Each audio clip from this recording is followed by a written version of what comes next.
Welcome to a conversation on international affairs. I'm Harry Chrysler of the Institute of International Studies. Our distinguished guest today is Sir Ralf Dahredorf, an eminent sociologist, a distinguished academic administrator, and an important European political figure. As a sociologist, Sir Ralf is the author of 27 books, including Class and Class Conflict in Industrial Society, Society and Democracy in Germany, and most recently, The Modern Social Conflict, an essay on the politics of liberty. As an academic administrator, he served from 1974 to 1984 as director of the London School of Economics. As a prominent European political figure, he was a member of the German Parliament, deputy foreign minister, and EEC commissioner. On the Berkeley campus this semester, he is the 1989 Sanford S. Elberg Lecturer in International Studies. So, Ralf, welcome to Berkeley. I thought we would walk through your distinguished career by starting in the beginning, actually. And you were, where and when were you born? I was born in 1929 in Hamburg, in Germany. And that was the very turbulent period, obviously, in Germany. That was a particularly turbulent period in our family, since my father was a social democratic politician. At the time, a member of the Hamburg Diet, a little later a member of the German Parliament, the Reichstag, and thus among those who were in the middle of things, really, between the Nazis and the Communists pre-1933, and then, of course, immediately or very soon arrested and without a job, and we moved to Berlin, yes. And he was actually arrested twice. I mean, was he sent to a concentration? He was arrested, first of all, when most Social Democratic MPs were arrested in the summer of 1933, came out again around Christmas time that year. Then he was later in the resistance, and after the 20th of July 44, he was arrested, tried, and sentenced. He was fortunate, sentenced to 7 years prison, of which he went to prison, and then after the war was released by the Russians. And what do you remember most about growing up? The discussion of politics around the dinner table, or worrying about the police? It's not as simple as that. It's what I remember most is how public life, political life, impinged on one's private existence. I mean, my parents tried to make it possible for me to grow up relatively undisturbed. Didn't work very well, and certainly by the age of 11, I realized that there was a sort of difference between the family view and the prevailing view, and a dangerous difference at that. And later on, I myself got involved in the opposition to the Nazi regime. And you were, in fact, arrested as I was, in fact, arrested. We had spread truthful information in schools, in our own school and beyond, and had written rather incautious letters to each other, a friend of mine and myself, which the Gestapo got hold of, and I was arrested after my father had been arrested and put in a camp, yes. You were arrested in 44, and then a year? No, it was, what happened was we were arrested in late November 44, kept in cells in a prison in the first instance, and then in a camp east of the river Oder, in what is now Poland. And then on the day on which the Russians moved up to the Oder, which was the 29th of January 1945, this friend of mine and myself were literally kicked out of the camp by one of the SS people, given a little document which said, these boys must never attend a secondary school in Germany again. Nothing without documentation, even under the most horrible regime. And we just got away, whereas many of those with whom we'd been in the camp were killed subsequently by SS guards, and in the confusion when the Russians came. So we were very fortunate to get out.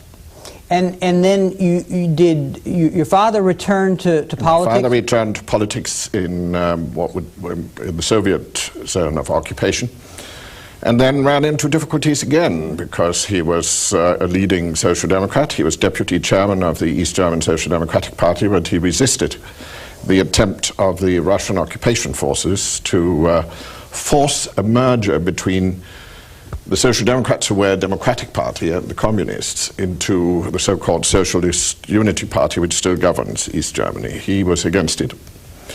And there was a dramatic moment in February 1946 when he voted against this merger, was asked by the Soviet officers in East Berlin to come and see them, informed his British and American friends of this, and they came and said, "We'll protect you." We were then living in the American sector of Berlin. "We will protect you," and they flew him and me out of Berlin almost immediately because incidents had happened of the Russians capturing people in the western sectors of Berlin and of Austria. So it was, as you can see, it was a childhood and youth which was very much under the influence of events of totalitarianism, to be exact. I mean, really, my childhood and youth were an experience in totalitarianism, and it hasn't left me, that particular experience. And then you chose to pursue higher education after the war, and chose sociology. No, I chose classics and philosophy, and did both subjects in the University of Hamburg. And in 1952, I got my first doctorate in philosophy, with classics as the subsidiary subjects. It is only after that that I went to London, to the London School of Economics, and did what was then in Europe the new and unknown territory of sociology, and did another doctorate there. And how did this formative experience influence the topics that you wound up looking at? I know that one issue that has been of great concern to you is the problem of liberal democracy and why it did not take root in Germany. Well, that's certainly true, although the book which I wrote about it is a somewhat later book. It was written in 1965. And it was based on lectures which I'd actually first given at Columbia University in New York in 1960. And certainly that was one of my subjects. Before that, I suppose my fundamental interest was in an approach to society and to the world in which we are living, which I would describe as enlightened Kantian 18th century, an approach at the core of which was my firm belief that the regulation of conflict is the secret of liberty and liberal democracy, and that if we don't manage to regulate conflict, if we tried to ignore it, or if we tried to create a world of ultimate harmony, we're quite likely to end up with worse conflicts than if we accept the fact that people have different interests and different aspirations, and devise institutions in which it is possible for people to express these differences, which is what democracy, in my view, is about. Democracy, in other words, is not about the emergence of some unified view from the people, but it's about organizing conflict and living with conflict. And that was my first fairly well-known book, really, on class and class conflict. And in the Germany book, I applied this in a way to German history, and I tried to point out that very often in German history people had an unfortunate tendency to look for the one answer, the great leader who has all answers, or a system which brings about a unified, harmonious view, which in fact means that some arrogate to themselves the assumption that they have the one view and many interests can't be expressed. So there was a relationship between the class book and the Germany book. And what did you find were the conditions that made this possibility for managed conflict a reality? Well, I've often been charged with having applied, even at the time, the British and American experience to German history, which is undoubtedly true. But it is in Britain and America that these conditions were most evident, and that it was accepted that there were, on balance, two major groups: those who had something to lose and therefore by and large defended the status quo, and those who had little to lose and certainly a lot to gain, and therefore argued for change. And these two social and political groups dominated a system which we have come to call democracy. Now, Germany, on the other hand, kept, throughout industrialization, what is often called an authoritarian group, a more traditional ruling or upper class group, which sort of set the tone and decided everything and didn't recognize the interplay of the haves and the have-nots, or, as I put it before, of those who had something to lose and were on the defensive, and those who had aspirations. What has it been like for you, having had this very formative experience, having focused on this problem of conflict management and the salvation of liberal values, to deal with a period like the 70s, for example, the 60s actually, and the early 70s, the youth protests that we witnessed at that time? What was your reaction, not so much in necessarily in terms of the policies that you were able to apply, but in terms of your feelings and your intellectual sensibilities? Well, can I say first of all that throughout the period we've been talking about, certainly since 1948, I sort of straddled cultures and spent some time in Germany, but a lot of time in Britain, and indeed in all about 2 years in the United States as well. So I had some sense of what was going on in different parts of the world that was relevant to me. But the 1960s were very much my German years. And I suppose many people would say today that that in that period I was one of the spokesmen of protest. But the left wouldn't say that.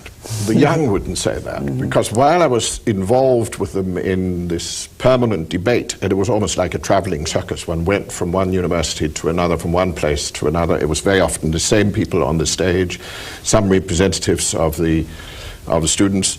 I almost said of the revolting students, but I quite liked them. I quite liked them at the time.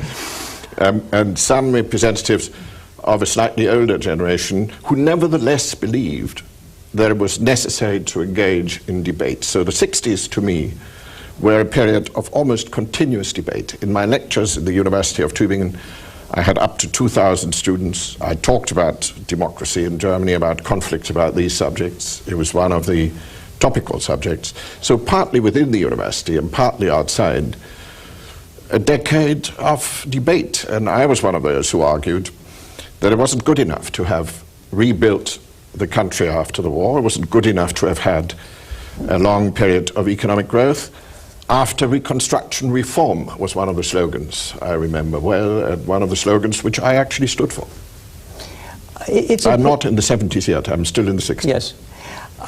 And because your career is so rich and varied, we're going to have to move back and forth. But I want to, because we have an American audience, a California audience, I want to clarify one point in the sense that you are a classical liberal. You are a member of the Liberal Party, or were, of West Germany. And that involves a commitment to certain civil rights, political rights, and social rights. And I want to clarify that point, and any comment that you would make about helping American audience understand that agenda, which was the liberal agenda, which was in part undoubtedly the agenda that you were defending in these controversies.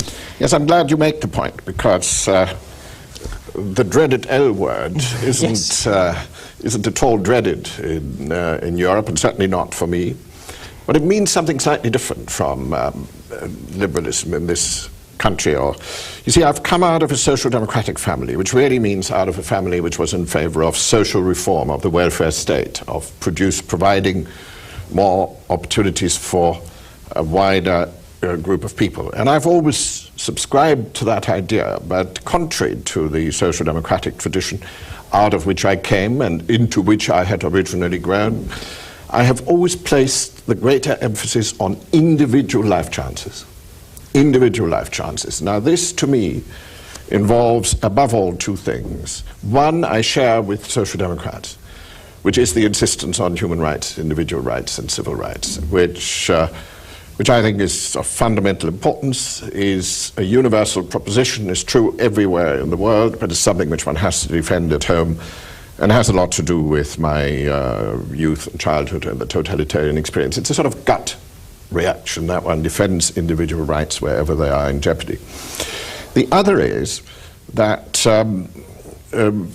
social order or social structure has to offer a combination of a breadth of opportunities and a sense of citizenship for all. A combination, in other words, of access by citizenship and of wide choices. But I've always insisted on these choices as well as citizenship, and that, I think, is perhaps the liberal nuance in my own thinking, and to some extent in European liberal thinking. It's a traditional reformist liberalism, a liberalism which is in favor of changes which offer more opportunities for choice as well as more rights for everybody. And it's that particular combination which I have espoused. The party to which I belong hasn't always, and certainly not entirely, subscribed to my views. Indeed, there probably isn't a party which subscribes to these views in its entirety. And I've always been a bit of a loner, although when I went into politics in 1967, I, for a variety of reasons which I can't fully explain, very quickly rose to a certain amount of visibility and prominence. What today, given the conflicts of the 60s and 70s that we've gone through, the reassertion of a conservative agenda, if not a theory, by Thatcher and Reagan, what is the liberal agenda today, in your view? Well, the 1980s, as I see it, and most of these things which I associate with particular decades started a little earlier in the United States than in Europe. But the 1980s were really characterized, in the terms which I have just used, by an attempt on the part of some leading politicians to extend the range of choices for those who can make it, never mind the citizenship rights of everybody. And so they have encouraged a new Darwinism, a new struggle for survival of each against everybody, and the sort of casino capitalism which we have seen in this decade. And they have forgotten, this decade has forgotten, the need to make sure that every human being in our societies is a citizen with full, or has to be a citizen with full access to economic, social, and political opportunities. And so the agenda for liberalism today is, in my view, to correct the one-sidedness of the 1980s by a better combination of opportunity and access, a better combination of, as I put it in my new book, The Modern Social Conflict, of provisions, that is choices, and entitlements, that is citizenship rights. And so to balance the one-sidedness of the 1980s. And what about an issue like the environment? How does that fit into this equation? That's a very good and a very important question. And what we are discovering in in the late 1980s that there are two and perhaps three issues which seem to override everything and which defy traditional categories of analysis. One is the nuclear issue, which is very much with us to the present day, and more so at a time at which it looks as if more and more countries are getting nuclear weapons. The second is the environmental issue, not in any manageable regional sense, but in a global and extremely threatening sense, for which we may see first indications possibly in certain changes of climate. And the third may well be the biological issue arising from genetic engineering. And I would agree that they are very much on the agenda of the 1990s and perhaps transcend the sort of analysis which I have just offered and which I used to offer in the 60s, 70s, and 80s. Is there any particular problem that comes to mind with regard to international affairs? I know at St. Anthony's College, where you were the warden, there has always been a commitment to concerns with international matters. What are your thoughts there, coming from this particular background, having focused on these particular problems? What are the liberals' concerns about international relations? The main concern of the liberal with international relations is the maintenance or defense and extension of multilateral institutions and rules. That is to say, the search, if this doesn't sound too utopian to our audience, for a world order, the search for ways of creating international constraints on the action of companies, countries, and ultimately individuals and groups.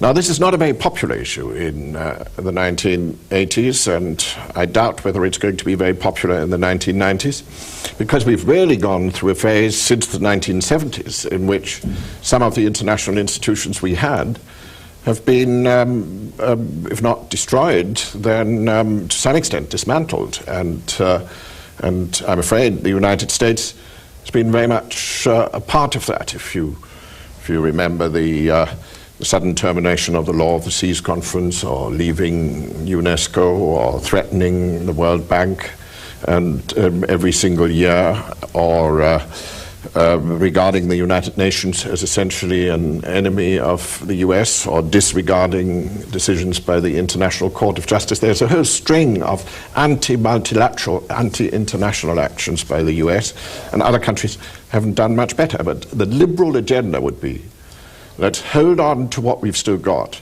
and let us find ways of making sure that we can create effective international multilateral institutions by the decisions of which we all abide. Incidentally, we won't even begin to come to grips with the nuclear, the environmental, and the biogenetic issues if we don't create international institutions of that kind. I would like to now cut into your career in a different way, because we've looked at the themes that you've pursued as a scholar and intellectual, but let's talk a little about what I see as a movement between two worlds, the worlds of theory and the world of action. You comment in your new book about who your mentors were, and let's talk a little about them, and you identify this important theme in many of their careers. I have in mind this brief experience in political life. Yeah, it wasn't so brief. I was campaigning for 2 full years in Germany, and while being elected very soon to the land parliament of one of the large states of Germany, then to the federal parliament, and then, of course, as a European commissioner. American papers often described us as officials, but I think it was really a political job as a member of the commission. So it was really 7 years in politics. Well, I suppose this question of theory and practice is, in a certain sense, the real theme of my life, and it's a very complicated one. One of the mentors I quote is Max Weber, who, of course, was the man who, in his important writings at the beginning of the century and then again around the time of the First World War, distinguished quite dramatically, almost unbearably dramatically, between investigating facts, the world of science, and advocating programs, the world of politics. To him, these were two necessarily divided and separate worlds.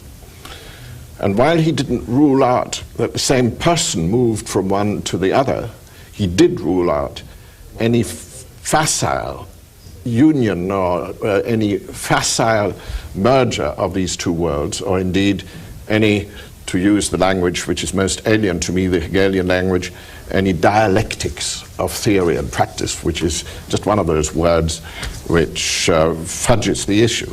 Now, I do believe that the two are different. I do believe that these are two worlds which you can't easily relate.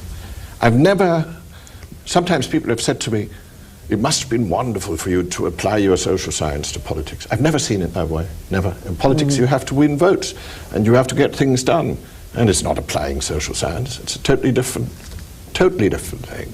Similarly, it is not that you actually apply your experience in practical life to your scholarly investigations, although it may make a certain difference. So there are two worlds, two different time scales, two different sets of constraints, but one person can be a part of both over time, and that's what I've tried to do. And in what way, if any, does one experience inform the other?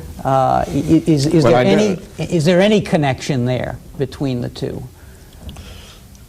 Well, it's a big subject. First of all, we are, of course, in our own world, encountering increasingly people who have straddled theory and practice and who continue to do so. And I have naturally become quite interested in the whole structure of policy advice, the world of Brookings and other institutions, and indeed institutes of international studies which advise practitioners by accepting their ways of formulating issues, their timescales, but using some of the methods and qualities of scholarship. So that's one way.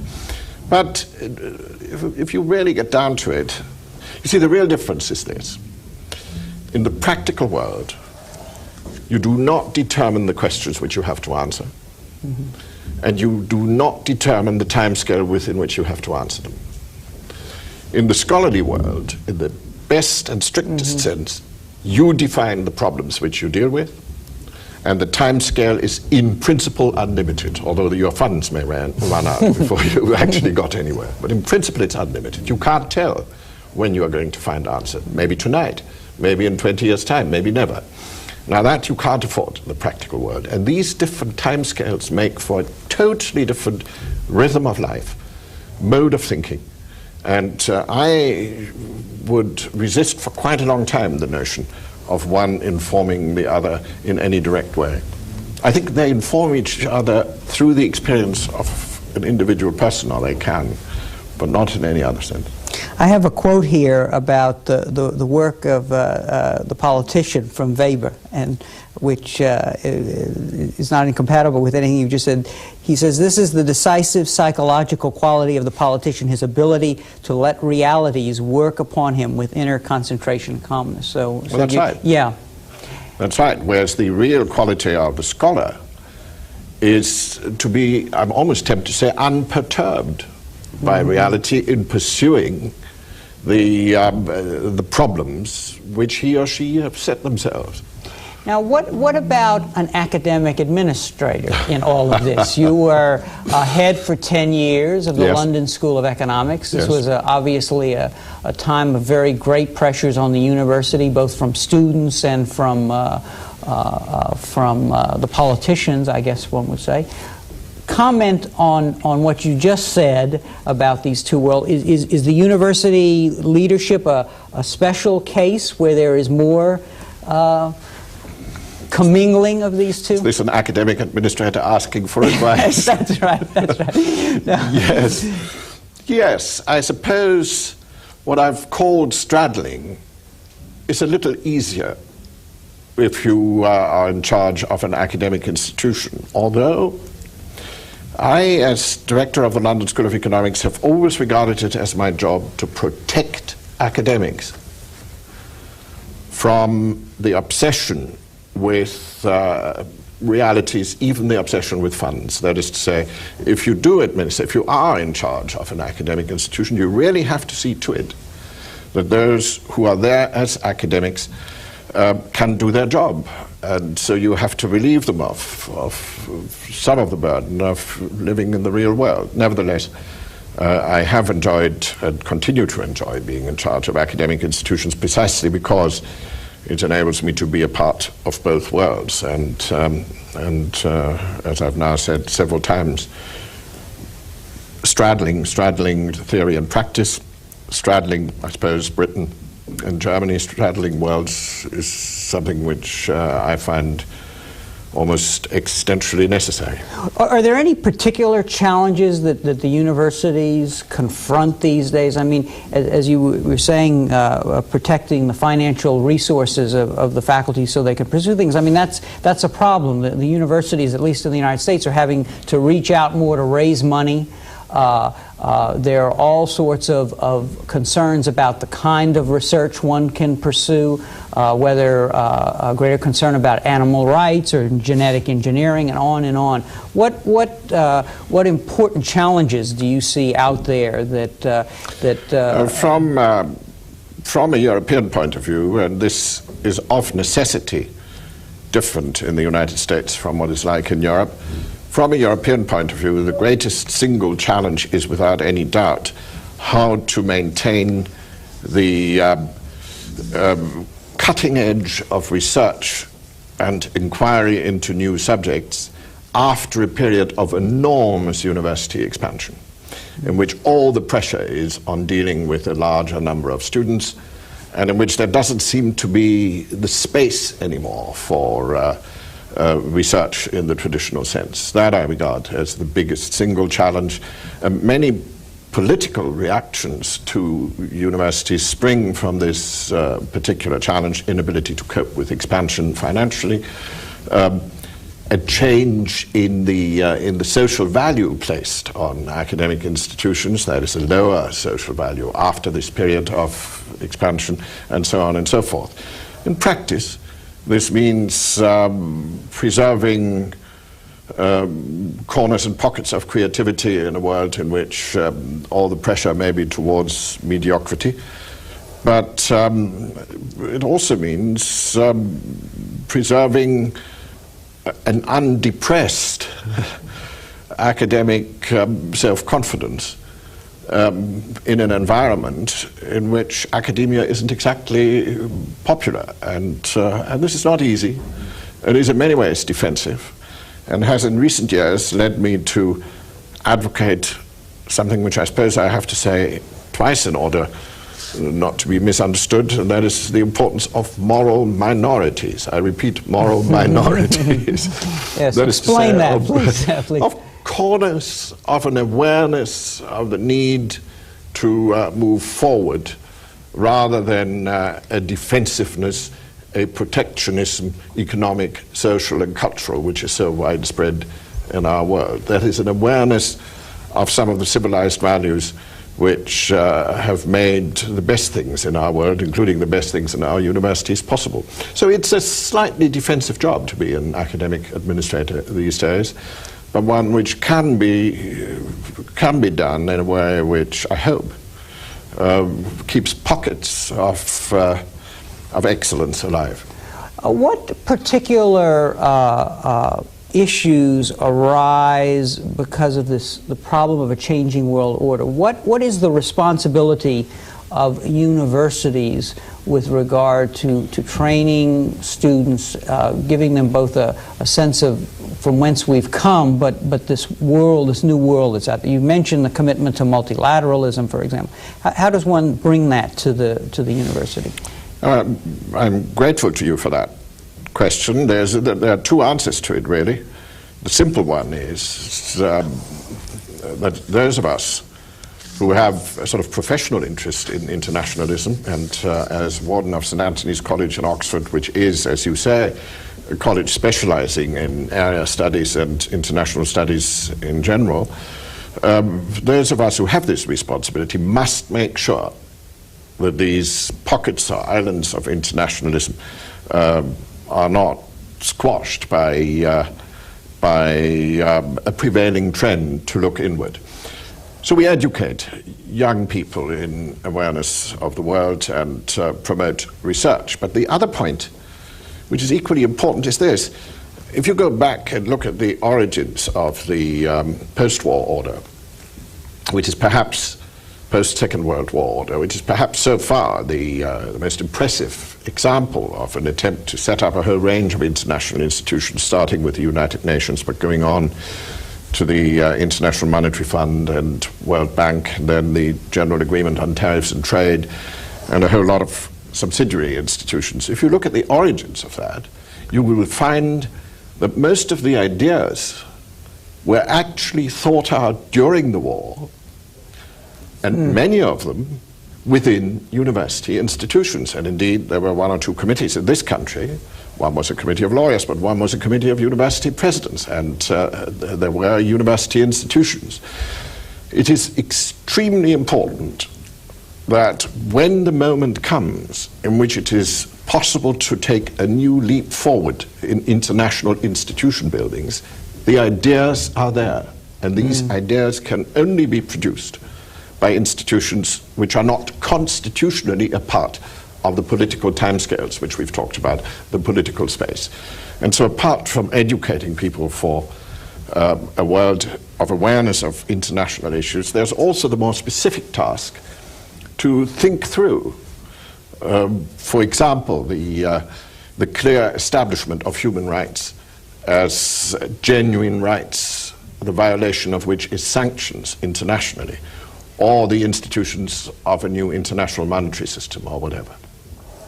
You will be speaking later today on the Berkeley campus about how Europe is changing, and I don't want to ask you to tell me in the minutes that we have remaining, but let's talk a little about this. What are you surprised by the 1992 phenomena, the extent to which we seem to be seeing a much greater acceleration of the momentum toward European economic integration? To some extent, yes, because after its initial period of great activity and progress, the European Economic Community really went into a long depression, which coincided with the prevalence of such words as Euro gloom, Euro sclerosis, Euro pessimism. That is to say, people felt that Europe had become hopelessly rigid and had no future to go to. That was the period of the 1970s, essentially, into the 1980s. And then something happened. It's as if people couldn't bear live in that gloomy world any longer. And somehow new objectives were formulated for the European community. It had something to do with particular individuals. I think it had something to do with Jacques Delors, who's still president of the Commission of the European Communities. It had something to do with President Mitterrand and the discovery of the European interest by France, or perhaps rediscovery. It also had something to do with Chancellor Kohl, who, in his own way, perhaps not exceptionally brilliant, but nevertheless, in his stubborn way, wanted to promote European cooperation. And so this single European Act was invented, which didn't look like an awful lot at first, which has more preamble than substance, but which in its substance then suggests a date and says by 1992 we want to have created a true common market, one which not only has dismantled tariff barriers within Europe, but many other barriers to the free movement of goods, of services, of capital, and of people. And suddenly this 92 caught on. And you know, from the insurance companies and other financial institutions to universities which have this great exchange program, which is financed under the name of Erasmus, which is an acronym for something complicated. Everybody seems to have found a new sense of purpose. And this sense of purpose has communicated itself to the outside world. So there is a degree of hope within Europe. There is a degree of apprehension outside Europe about this European development, which helps make it real, I suppose. What do you see as Germany's place in this new evolving Europe? Well, I'm one of those who've long believed that there cannot be a European community unless it is strongly supported by the closest possible relations between France and Germany. And so the answer to your question is that, that unless German political parties and German public opinion support the moves forward towards closer European integration, nothing much will happen. And this, of course, is one of the problems in contemporary Europe, in that Germany hasn't quite come to terms with the attempt, on the one hand, to put into words, at any rate, the German interest in East Germany and better relations with Eastern Europe, and the attempt to promote West European integration. Will the German problem, in the sense of the division of Germany, be solved by not being solved, in a way? I should have thought so. Yeah. And what about the American role in all of this? If one looks back at your career, one has to... what is your sense of the importance of America's accomplishment in this post-war period? How important were we for Europe and its... Immensely important. All important, I would say. And I'm one of those who have long admired this country and continue to admire this country for the kind of civil society and governmental institutions and economic strength which it's brought about. I haven't, I'm bound to say, always admired American foreign policy to quite the same extent to which I have admired the institutions of the United States. There's been a great deal of uncertainty about American foreign policy for a long time, of course.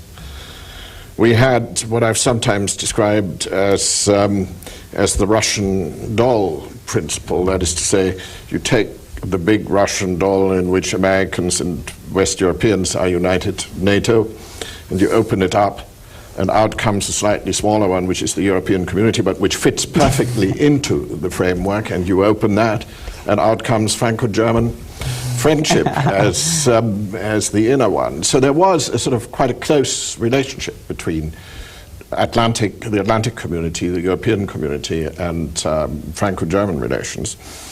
This is perhaps no longer so evident, and the next stage in the process of European integration is, here one is easily misunderstood, is to some extent a process of demarcation from the United States of America in Europe, and in that sense a response to American developments which are somewhat less open to the world, somewhat less multilateral certainly, and perhaps somewhat more protectionist in the widest sense of the term. So whereas one might say that in the past the United States has actively contributed to the integration of Europe, now it's more a contribution by default, by no longer actively contributing. The US forces Europe to get its own act together. And in such an environment, will the Europeans tend to their own security, or are there no longer any security concerns for Europe? Well, now you're raising another big and important issue. The simple answer to that is there are security concerns, despite the fact that it's harder to perceive them. Incidentally, it's harder to perceive them for Americans, given Reykjavik and all that, which, after all, one has seen on television and perceived. But it is by no means certain that Europe will get its own contribution to Western security as well organized as it should, and I am quite certain that the only way to guarantee Western security for Europeans is to keep NATO going and, in that sense, keep the Atlantic Alliance going, hard though this may have become. And in this evolution that Europe is going through, what will be its relationship to the East? That we didn't talk about that doll there, but the doll of the Eastern Bloc, the Soviet Union and Eastern Europe. Well, it's an interesting fact that in Hungary there have now even been noises that Hungary might consider some sort of association with or even membership of the European community. So the East European countries regard the European community as an important reality and very much hope that it will not be a reality which turns them away, but it will be a reality which is open for them.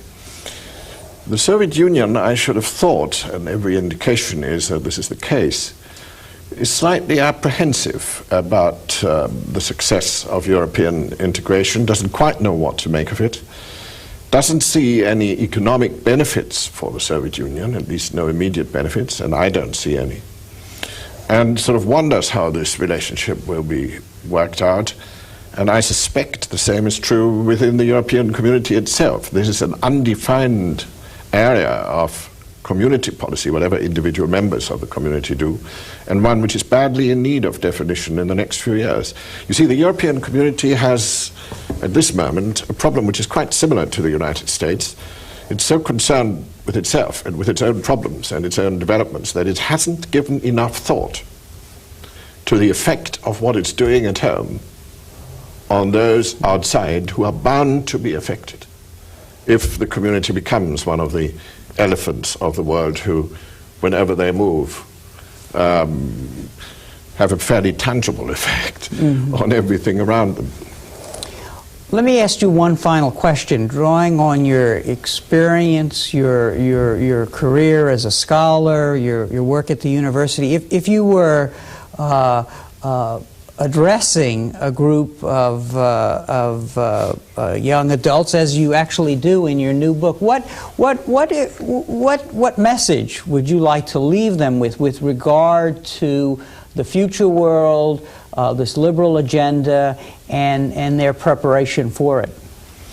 A very simple message, despite the word which I'm now going to use, and a very anti-cyclical message. Live with complexity. Don't try to simplify the world into one in which you live in a homogeneous ethnic environment and with very simple beliefs and convictions, because that is a world of war and destruction. The world is complicated. We've got to appreciate that it is complicated.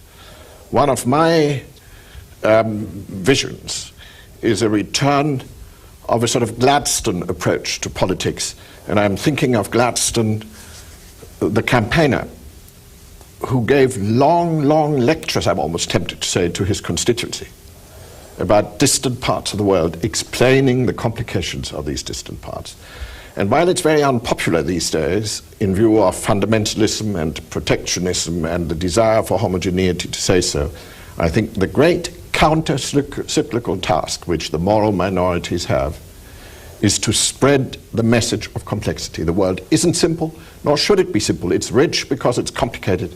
Let us somehow manage to live with that. So Ralf, thank you very much for joining us today. It has been quite an experience having you here and sharing these experiences and insights with us.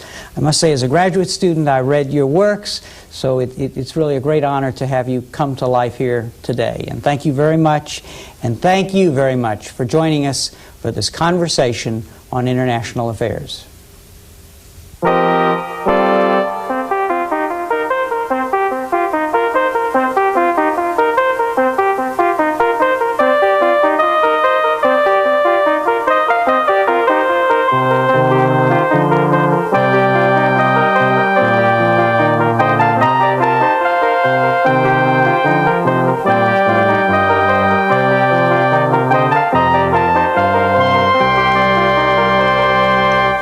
information on this series, contact the Institute of International Studies, 215 Moses Hall, UC Berkeley, Berkeley, California 94720, or call area code 415-642-2474.